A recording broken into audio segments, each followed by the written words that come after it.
हा जो तुम्ही स्क्रीनवर बघताय, हा मागच्या 50 वर्षांचा इन्फ्लेशन रेटचा डेटा आहे. इन्फ्लेशन रेट म्हणजे महागाई.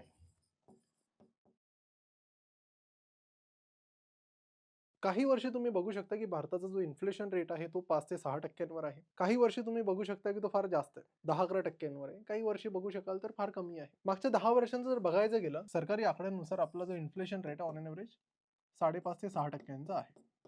पण हे झाले सरकारी आकडे. यामध्ये भरपूरदा गोष्टी फार कन्झर्व्हेटिव्हली घेतल्या जातात. म्हणजे हॉस्पिटल असेल तर जनरली सरकारी हॉस्पिटल पकडलं जातं. जेवणाचं असेल तर मिनिमम ₹30 थाळी अशा प्रकारच्या गोष्टी यामध्ये कॅल्क्युलेट होतात. पण ॲक्चुअल रिॲलिटी फार वेगळी आहे. ॲक्चुअल रिॲलिटी बघितली तर सध्याचं मेडिकल इन्फ्लेशन भारतामध्ये म्हणजे एखाद्याला त्याचा जीव प्रेमाचा नसेल तर म्हणजे रेअरली कोणी जातं सरकारी दवाखान्यात. ज्याची एकदमच मजबुरी आहे किंवा एखाद्या ठिकाणी फारच चांगला डॉक्टर आहे. Rare cases. बाकी ठिकाणी तुम्ही जर मेडिकल इन्फ्लेशन बघितलं तर ते किती आहे माहिती आहे का सध्या? 14% आहे. म्हणजे दरवर्षी मेडिकल क्षेत्रातले जे काही तुम्ही हॉस्पिटल जाता त्याची महागाई 14% दरवर्षी वाढते. अशा प्रकारे तुम्ही जर ॲक्चुअलमध्ये बघायला गेलं तर सध्या म्हणजे इन्फ्लेशन रेट सध्या कमी झालेला आहे 2026च्या आसपास. तर आता जर इन्फ्लेशन रेट पकडायचं झालं तर 8-9% आपण पकडू शकतो.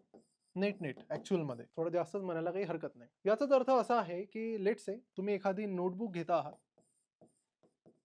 ITCची म्हणा किंवा कुठली पण. जी आज ₹100 आहे. ती एका वर्षानंतर कितीची होणार? 8% हिशोबाने ₹108. त्यानंतर अजून 1 वर्षाने अजून 8% त्याच्यावर वाढतील. 2 इयर्स सॉरी.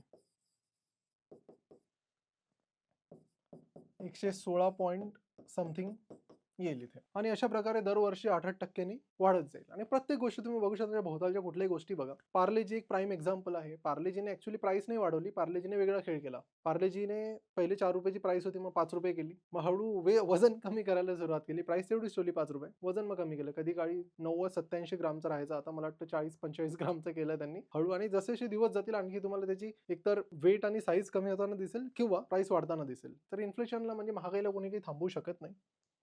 म्हणजे हा फिनॉमिना थोडा असा आहे, की त्याचं मी कधीतरी एक्सप्लेन करून शिकवेल तुम्हाला, की त्याच्यामधला आणि इंटरेस्ट रेट म्हणजे एखाद्या कंट्रीची ग्रोथ आणि इन्फ्लेशन हे फार जुळलेल्या गोष्टी आहेत. तुम्हाला कंट्रीला ग्रो करायचंय तर झिरो इन्फ्लेशन तुमचं मेंटेन करणं फारच कठीण आहे. तो एक वेगळा विषय झाला. तर याचाच अर्थ काय आहे, की जर 8-9% महागाई चालू आहे, याचाच अर्थ असा आहे, की तुम्हाला ज्या काही गोष्टी तुमच्याकडे फॉर एक्झाम्पल आज ₹10,00,000 आहेत. ₹10,00,000 आज ज्या गोष्टी तुम्ही खरेदी करू शकता, त्या तुम्ही पुढच्या वर्षी खरेदी नाही करू शकणार. कारण त्या गोष्टींची, त्या ₹10,00,000 ची जी काही गोष्ट असेल, तिचा भाव 8-9% वाढलेला असेल. मग तुम्ही रिअल इस्टेट घ्या किंवा कुठलीही गोष्ट घ्या. ठीक आहे. आता यासाठी मग तुम्हाला काय करावं लागेल? यासाठी सिम्पली तुम्हाला 2 गोष्टी कराव्या लागतील. मी एक अझ्युम करतो, की तुम्ही या 3 पैकी एक आहात. एक तर तुम्ही बिझनेसमन आहात. एक तर तुम्ही जॉब करत आहात. किंवा मग तुम्ही म्हणू शकतो आपण की एक प्रॉपर इन्व्हेस्टर प्लस अजून काहीतरी आहात. फक्त इन्व्हेस्टर तर जनरली कोणी नसतं.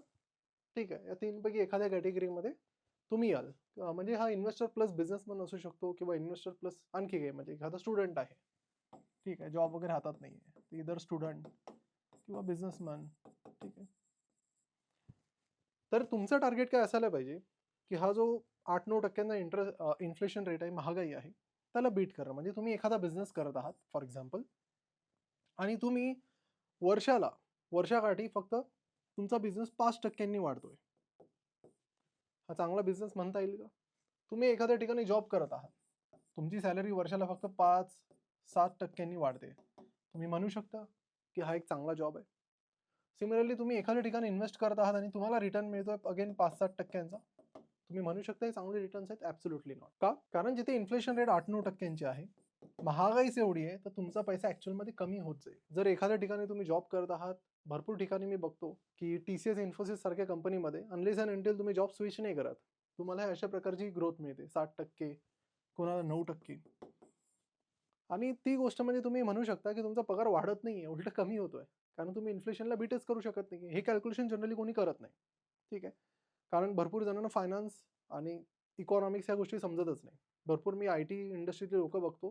त्यांना इन्व्हेस्टमेंट पण समजत नाही. मग ते काय करतात, फक्त फ्लॅटवर फ्लॅट घेत राहतात. मी त्याच्यावरही कधीतरी बोलेल, की प्रॉपर इन्व्हेस्टमेंट कशी करावी, कुठे करावी. फ्लॅट्स घेण्यापेक्षा आणखी काय-काय बेटर ऑप्शन्स आहेत मार्केटमध्ये. तुम्ही आपल्या चॅनलला नमस्कार प्रसाद मराठीला सबस्क्राईब करून ठेवा. मी इथून टाईम टू टाईम तुम्हाला सगळ्या गोष्टींमध्ये एकदम परफेक्ट बनवेल. इकॉनॉमिक्स असेल किंवा शेअर मार्केट असेल. तर बिझनेस तेव्हा बेटर राहील, जो 8-9% प्लसमध्ये राहील.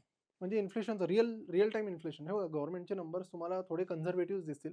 ॲक्चुअलमध्ये आपण सध्याला बघायला गेलं तर इझिली 9% आहे. 9%ला तुम्हाला बीट करावंच लागेल. तुम्ही 9%ला बीट नाही केलं तर ॲक्चुअलमध्ये तुम्ही निगेटिव्ह आहात. ठीक आहे. आता ह्याच गोष्टी भरपूर जणांनी केल्या. इनफॅक्ट तुम्ही अनिल अंबानी बघायला गेले तर सध्या बँकरप्ट झालेत. त्यांची बिझनेस ग्रोथची जर तुम्ही केस स्टडी केली असेल तर तुम्हाला कळालं असतं, की त्यांचा बिझनेस हा 5%, 7%, 2% असाच ग्रो करत होता. म्हणजे काय, की ते इन्फ्लेशनला कधी बीट करू शकले नाही. हळूहळू मग त्यांना कर्जही घेतलेलं, त्याचं व्याजही द्यायचं आहे. व्याज जनरली 12-13% आहे. म्हणजे तुम्ही कर्ज घेताय 12-13%, बिझनेस ग्रो करताय 5%. कसं चालेल?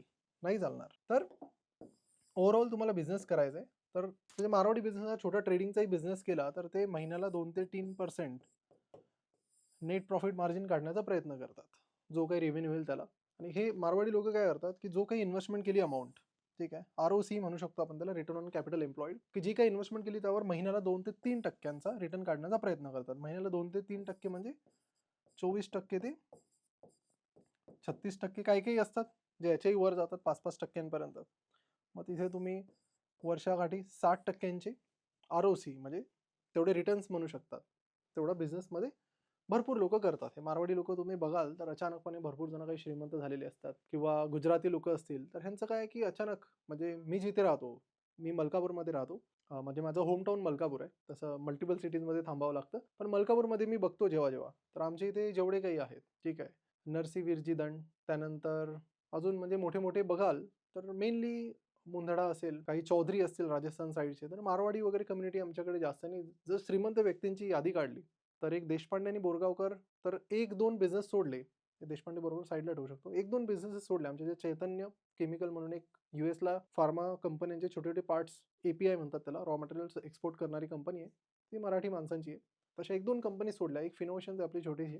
तशा 1-2 कंपन्या सोडल्या, तर इथे भरपूर जे आहेत ते मारवाडी आणि सिंधी आणि त्यांचं तुम्ही बघाल तर त्यांनी शून्यातून भरपूरदा विश्व निर्माण केलेलं असतं. त्यामध्ये त्यांची कॅल्क्युलेशन्स अशाच प्रकारचे असतात, की महिन्याला जर आपण एवढं इन्व्हेस्ट केलं तर एवढं आलं पाहिजे. त्यांचे कॅल्क्युलेशन क्लिअर आहे. त्यांच्या म्हाताऱ्या लोकांना हे सगळे कॅल्क्युलेशन माहिती असतात. ते कल्चरली रूटेड म्हणू शकतो आपण त्या गोष्टी. त्या अनफॉर्च्युनेटली आपल्यामध्ये नाही आहेत. पण ते आपल्याला समजून घ्याव्या लागतील. जर श्रीमंत बनायचं, वेल्दी बनायचं तर ह्या गोष्टी समजून घ्याव्या लागतील. तर हा त्यांचाही हिशोब असतो. सिमिलरली तुम्ही एखाद्या ठिकाणी जॉब करत आहात, तर तुम्ही मेक शुअर केलं पाहिजे, की तुमचे जे रिटर्न्स असले पाहिजे किंवा जॉबची जी ग्रोथ असली पाहिजे, ती मी तर म्हणेल, की 12-13% वरच असली पाहिजे. तरच तुमचा पैसा किंवा तुमची वेल्थ किंवा सॅलरी म्हणू शकता तुम्ही, ग्रोथ ही चांगली आहे. तुम्ही जर 15 ते 20% आहात, तर ह्या टक्क्याने जर कंपाऊंडिंग केली तर तुमचा पैसा फार छान प्रकारे वाढेल. म्हणजे आपण समजा 15% बघितलं आणि तुमची सॅलरी आज फॉर एक्झाम्पल आहे ₹30,000. ठीक आहे. तर इथे रिव्हर्स सी-ए-जी-आर कॅल्क्युलेटर सर्च केलं मी. स्टार्टिंग व्हॅल्यू टाकली आपली ₹30,000 आणि 15% ग्रोथ पकडली आणि इयर्स आपण टाकले लेट्स से पुढच्या 15 वर्षात आणि कॅल्क्युलेट केलं, तर तुमची जी सॅलरी आहे, ती पुढच्या 15 वर्षांमध्ये ₹2,44,000 होईल. यालाच तुम्ही थोडं आणखी बेटर केले नंबर्स. समजा आज 30,000 आहे. एकदम छोट्यापासून तुम्ही सुरुवात केली. तुम्ही फार छान परफॉर्म करताय. 20% कंपाउंडेड वर्षाला ग्रोथ आहे तुमची. तर 15 वर्षांनंतर तुमची सॅलरी दर महिन्याची चालली जाईल जवळपास ₹4.5, 4.5, ₹5.5 लाख. ही कंपाउंडिंगची पॉवर आहे आणि हाच नंबर तुम्ही 15 वरून समजा 10 वर घेतला, तर हा नंबर फार प्रमाणात कमी होऊन जाईल. जसं मी तुम्हाला एकदा दाखवतो. 30,000 पासून आपण सुरुवात केली आहे. 10% फॉर 15 वर्ष. ₹1,25,000 म्हणजे 4,62,000 होतील. जर 20% तुम्ही ग्रो कराल तर तुमची सॅलरी आणि 10% कराल तर फक्त ₹1,25,000. सुरुवात दोघांची छोटी आहे. मी एकदमच कन्झर्वेटिव्ह नंबर घेतला. मी मोठे नंबर दाखवेल तर अजून मोठे नंबर चांगले दिसतील. पण त्यात काही पॉइंट नाही आहे. जी रिॲलिटी आहे, इन्फोसिस, टी-सी-एस सारख्या बिगिनर कंपन्या 30,000 देतात. मी त्या हिशोबाने पकडतोय. तर after 15 years you can be at a good place, की 5 लाख पर मंथच्या आसपास म्हणजे 60 लाखाच्या आसपास तुम्ही पॅकेज जाऊ शकतं. जर तुम्ही चांगल्या प्रकारे आणि ते करावंच लागेल. कारण जर तुम्हाला इन्फ्लेशन बीट करायचं तर. आणि तिसरा ऑप्शन जो आहे, तो आहे इन्व्हेस्टरचा. तुम्ही एखाद्या ठिकाणी एफ-डीमध्ये इन्व्हेस्टमेंट केली. एफ-डीमध्ये काय भरपूर लोकांचा पैसाच कुठे पडू नये? सेव्हिंग अकाउंटमध्ये. सेव्हिंग अकाउंटमध्ये किती इंटरेस्ट आहे माहिती आहे तुम्हाला किती इंटरेस्ट आहे? फक्त 2 ते 3% इंटरेस्ट तुम्हाला मिळतो. काही कोऑपरेटिव्ह बँक्स देतात पैसे जास्त पण मग डुबतात पण तशाच. त्यामुळे अशा बँकांपासून दूर राहिलेलंच बरं आहे. कारण त्याच्यावरती आर-बी-आयच्या प्रॉपर कंट्रोलमध्ये येत पण नाही. त्यावर एक अगेन एक नवीन टॉपिक आहे, त्यावर कधीतरी त्यावरही मी सांगेल एखादं तुम्हाला केस स्टडी. म्हणजे एखाद्या ठिकाणी तुम्ही सट्टा लावता आणि कोऑपरेटिव्ह बँकेमध्ये पैसा टाकताय, दोन्ही गोष्टी सेमच. हे अनफॉर्च्युनेटली लोकांना समजलेलं नाहीये, पण ते हळूहळू आम्ही समजून सांगू सगळ्यांना. सेव्हिंग अकाउंटमध्ये तुम्हाला 2 ते 3% मिळतात. तुम्ही इथे तुमचा पैसा टाकला तर अल्टिमेटली तुम्ही लॉसमध्ये आहात. कारण इन्फ्लेशनमध्ये तुमचे गेले 9%, तुम्ही कमवता इकडे 3%, म्हणजे 6% तुमचा लॉस आहे दर वर्षाला. म्हणजे दरवर्षी 6-6% कंपाऊंड झाले तर प्रॉब्लेममध्ये याल तुम्ही. त्यामुळे काय आहे की तुम्हाला नेहमी सेव्हिंग अकाउंटमध्ये किती पैसा ठेवायचा आहे, तर इमर्जन्सी फंडचा, की कठीण काळी काही गरज पडली त्यासाठी. इमर्जन्सीसाठी एक वेगळा पैसा ठेवायचा. तुम्ही तो सेव्हिंग अकाउंटमध्ये ठेवू शकता किंवा एफ-डीमध्ये ठेवू शकता. एफ-डीमध्ये जरी टाकलं तुम्ही, तुमचा नेट गेम निगेटिव्हच आहे. तुम्ही रिटायरमेंटसाठी आतापासून पैसे टाकले एफ-डीमध्ये, 6-7% जरी तुम्ही रिटर्न कमवले एफ-डीमध्ये, तरी तुम्ही रिटायरमेंटच्या टायमाला तुम्हाला प्रॉब्लेम होऊ शकतात. काही अमाउंट तुम्ही ठेवू शकता. म्हणजे असं मी म्हणत नाही की सगळीच अमाउंट ठेवली पाहिजे. पण ओव्हरऑल तुमचा टार्गेट असला पाहिजे की how can I beat this 9% figure. मग तुम्हाला थोडंफार डायव्हर्सिफाय करायला लागेल. म्हणजे हे तर एकदम झालं एक्स्ट्रीम सेफ. हे काय झालं? Extreme safe. मग आता याच्यामध्ये तुम्हाला दुसरे ऑप्शन्स पण शोधावे लागतील. मग दुसऱ्या ऑप्शनमध्ये काय काय? एक तर रिअल इस्टेट आहे. पण रिअल इस्टेटचं जर CAGR ग्रोथ बघायची झाली RBIच्या नंबर्सनुसार, तर ती पण इनफॅक्ट कमी आहे, 4-5%चीच आहे. पण काही काही ठिकाणी चांगले ऑप्शन्स तुम्हाला मिळतात, तिथे 7-8%चा CAGR निघतो, कधी कधी 8-9% जातो. ठीक आहे, कारण त्यामध्ये चार्जेस आणि स्टॅम्प ड्युटी भरा, हे करा ते करा, भरपूर भानगडी पण आहेत. प्लस कोणी तुमची जागा असेल त्यामध्ये एनरोचमेंट केली, जबरदस्ती घुसले, तर तो पण एक हेडॅक असतोच वेगळा. पण 8-9% एक CAGR नंबर तुम्ही तिथे बघू शकता. त्यानंतर गव्हर्नमेंट बॉन्ड्स येतात. हे तुम्हाला FD पेक्षा थोडे बेटर रिटर्न देतात. सेफ्टी FD एवढीच आहे, व्हर्च्युअली रिस्क फ्री आहे ते पण. आणि गव्हर्नमेंट बॉन्ड सुद्धा तुम्हाला जवळपास 8 ते 9% रिटर्न CAGR देतात विदाउट एनी हेडॅक. रिअल इस्टेटमध्ये काही काही ऑपॉर्च्युनिटी एक्सेप्शनल असू शकतात, त्यामुळे त्या पण आपण म्हणजे बाद करू शकत नाही. जर तिथे तुम्हाला मिळत असतील तर त्यासुद्धा तुम्ही शोधल्याच पाहिजे.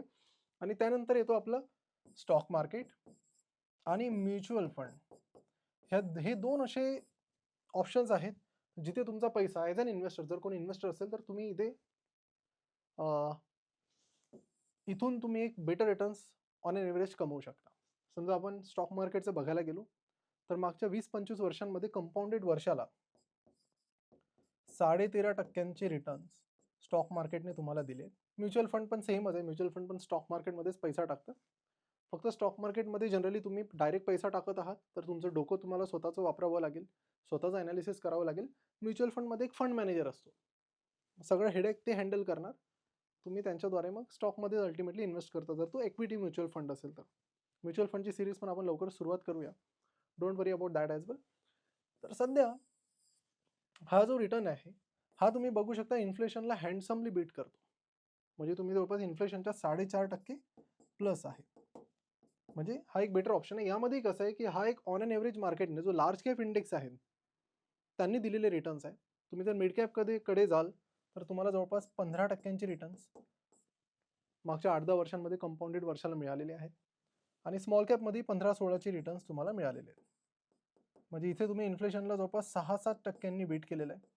आणि तुम्ही एखादे इंडिव्हिज्युअल चांगले इन्व्हेस्टर आहात किंवा एखाद्या चांगल्या समजा पराग पारिक, फ्लेक्झी कॅप किंवा अशा भरपूर चांगले चांगले स्कीम्स आहेत मार्केटमध्ये, त्यांपैकी कशामध्ये तुमची इन्व्हेस्टमेंट जर होती, असे चांगले टॉपचे पण फंड मॅनेजर्स आहेत, तर तुमचा पैसा जो आहे लोकांचा जनरली थोडा फास्ट अजून वाढलेला आहे. म्हणजे तो 15% ऐवजी 17-18%, 19% वर्षाला कंपाऊंडेड वर्षाला वाढलेला आहे.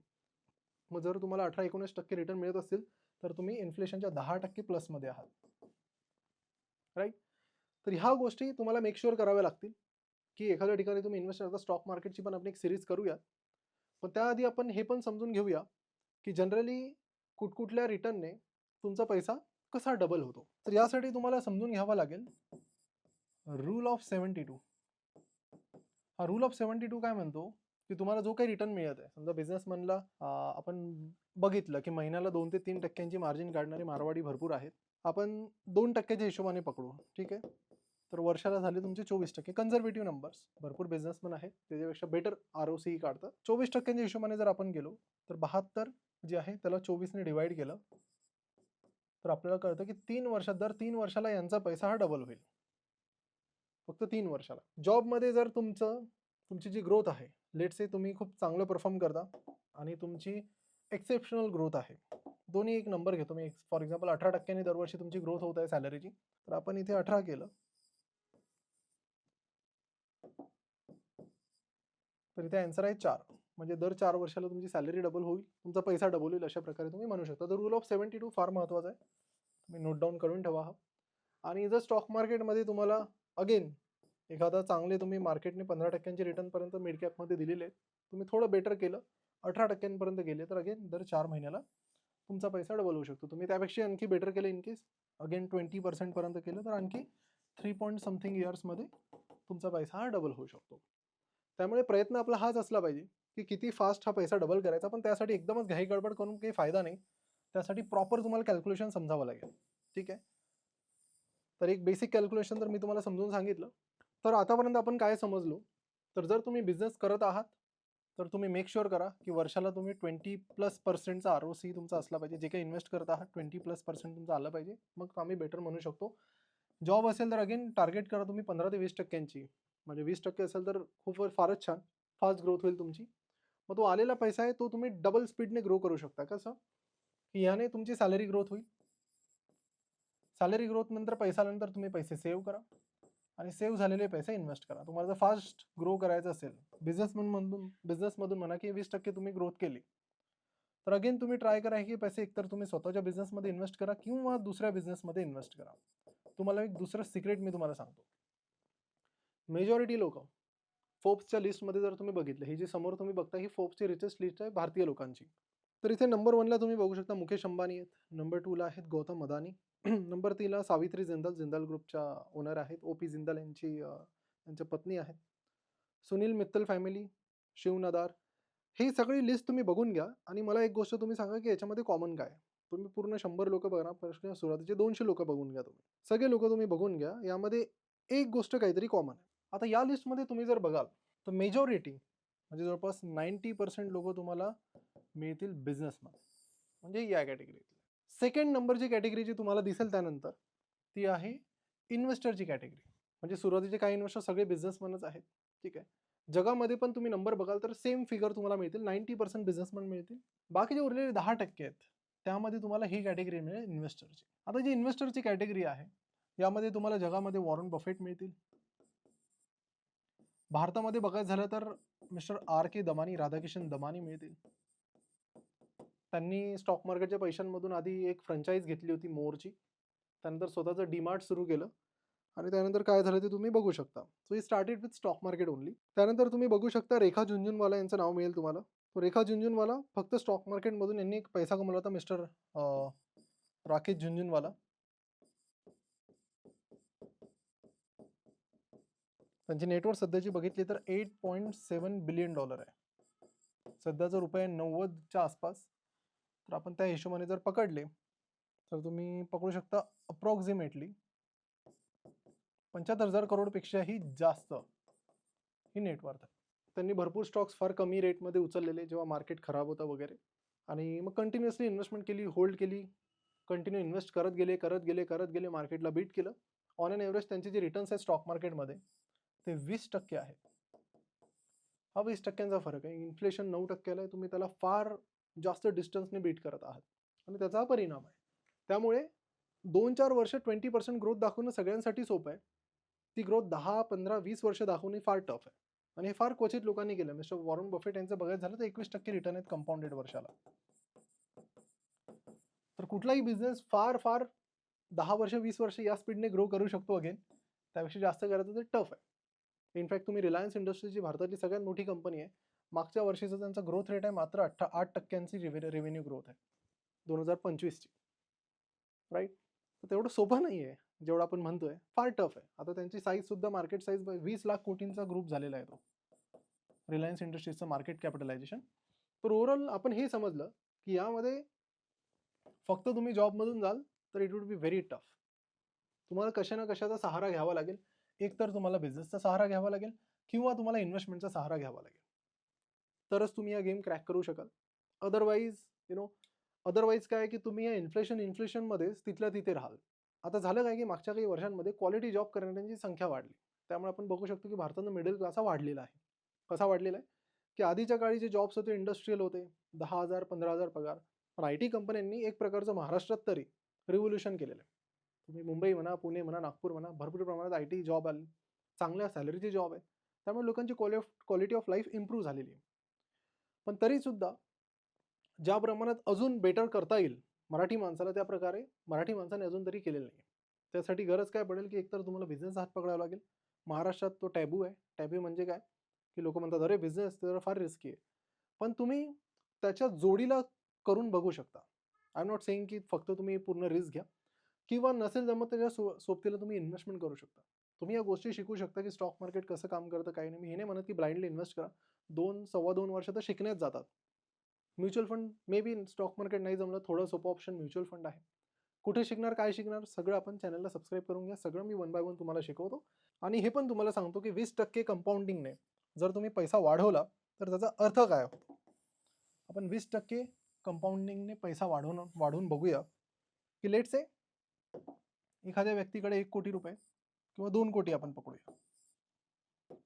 लेट्स से कोणाकडे तरी 2 कोटी रुपये आहेत. 2 कोटी रुपये. आता 2 कोटी रुपये तुमच्याकडे आहेत. ह्याला जर तुम्ही 20%नी CAGR केलं फॉर एक्झाम्पल, जसं की काही सक्सेसफुल इन्व्हेस्टर करतात, भरपूर बिझनेसमन सुद्धा करतात. तर 2 कोटीला तुम्ही CAGR केलं, तर बेसिक रूल तर तुम्ही समजले, रूल ऑफ 72 नुसार, की 72 divided by 20 is equal to somewhere around 3 point something return. पण एक्झॅक्टली ही फिगर पुढच्या 10 वर्षांनी किती होईल, पुढच्या 15 वर्षांनी किती होईल, ते मी तुम्हाला एक सांगू इच्छितो, की कंपाऊंडिंगची पॉवर काय. भरपूर लोक म्हणतात वॉरन बफेट किंवा राकेश जुंजनला 20-21% रिटर्न तर आहे. तर ते पण एवढं सोपं नाही आहे. त्यासाठी भरपूर अभ्यास, भरपूर रिसर्च आणि भरपूर गोष्टी लागतात. आणि जेवढ्यात आधी लवकरात लवकर सुरुवात करता येईल ते सुद्धा करावं लागतं. तर आपण जर बघितलं, 2 कोटी रुपये स्टार्टिंग व्हॅल्यू, 2 कोटी रुपये, 2 कोटी म्हणजे 7 शून्य, 3 3 6 1 7. CAGR आपण पकडले 20%चे, पुढच्या 10 वर्षांमध्ये किती होणार? तर अमाउंट होईल 12 कोटी रुपये. 10 वर्षांनंतर तुमचे 2 कोटी होतील 12 कोटी रुपये. 15 वर्षांनंतर किती होतील आणि 20 वर्षांनंतर किती होतील? तर 15 वर्षांनंतर ही अमाउंट होते तुमची 30 कोटी रुपये. आणि सेम फिगर जर तुम्ही 20 वर्षांनंतर बघितली, तर 20 वर्षांनंतर तुमची अमाउंट होते 76 कोटी रुपये. तर ही झाली पॉवर एक प्रकारे कंपाऊंडिंगची, की तुमचे 2 कोटी कशाप्रकारे 15 वर्षात 30 कोटी होतात किंवा 20 वर्षात 76 कोटी होतात. काही काही बिझनेसमॅनने याच्यापेक्षाही फास्ट ग्रोथ दाखवलेली आहे. त्या प्रकारचे रिटर्न कमवलेले आहेत. भरपूर जणांना हे थेरॉटिकल वाटतात, पण भारतामध्ये सध्या असे भरपूर लोक आहेत. टॉप रिचेस्ट लिस्टमध्ये तुम्हाला भरपूर असे लोक मिळतील ज्यांनी शून्यातून सुरू केलेलं आहे. तर मेजॉरिटी जे श्रीमंत लोक आहेत तुम्हाला दिसतील, ते जनरेशनल वेल्थ नाही आहे त्यांच्याकडे. ते सेल्फ मेड बिलिनियर तुम्ही म्हणू शकता, की स्वतः त्यांनी पैसे कमवलेले आहेत. आणि अशा प्रकारची ग्रोथ ही कोणासाठीही पॉसिबल आहे.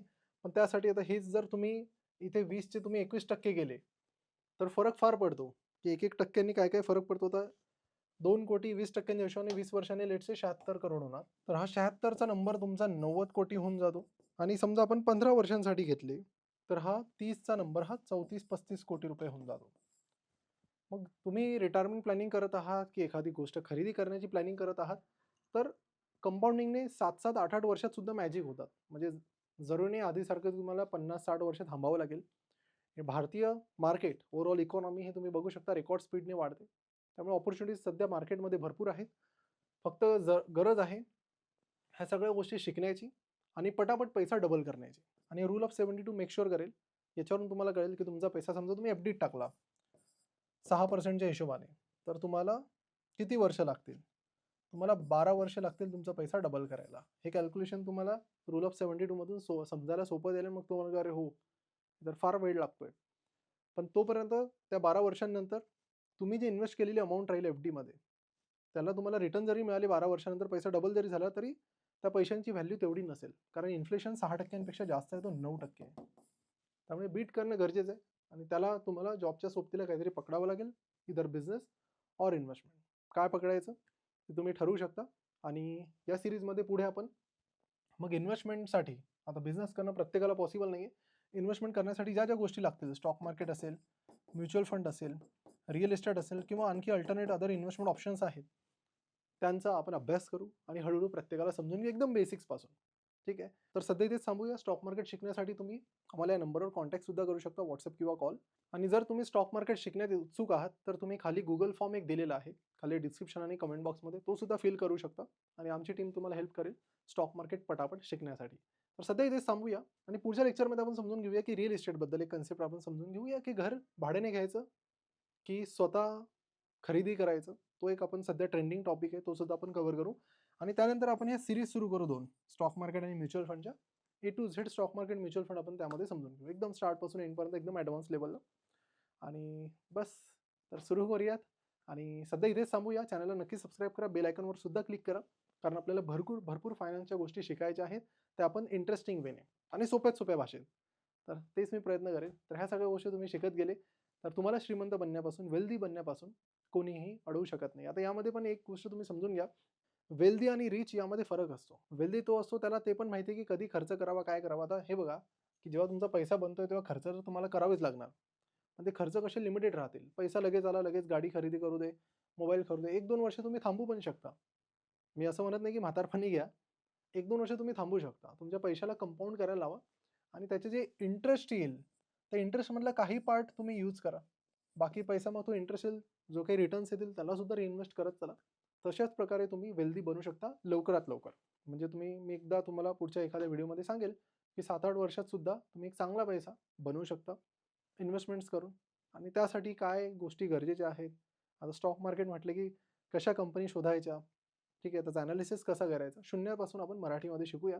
तर या सगळ्या गोष्टी आपण येणाऱ्या वेळेमध्ये कव्हर करणार आहोत. तर कुठेही जाऊ नका. भेटूया पुढच्या व्हिडिओमध्ये. Thank you.